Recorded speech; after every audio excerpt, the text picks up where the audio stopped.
Hi hello வணக்கம். இது கிருஷ்ண ஜெயந்திக்கு எடுத்த வீடியோ தாங்க. எனக்கு போடுறதுக்கு டைம் இல்லாமல் லேட் ஆகிடுச்சி, ரொம்ப சாரிங்க.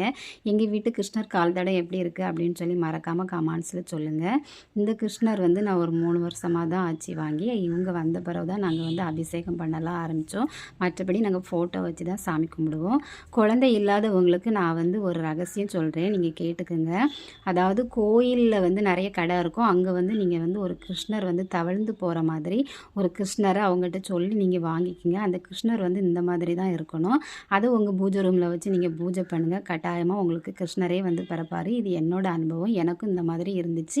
நானும் இந்த மாதிரி செஞ்சேன். எனக்கும் கிருஷ்ணர் பிறந்தாங்க. பிறந்த பிறகு நான் என்ன பண்ணேன் அப்படின்னு பார்த்தீங்கன்னா, இந்த கிருஷ்ணரை குருவாயூர் கோயிலில் கொண்டு நான் வச்சுட்டு வந்துட்டேன். என்கிட்ட கொடுத்தவங்க அந்த மாதிரி தான் சொல்லியிருந்தாங்க.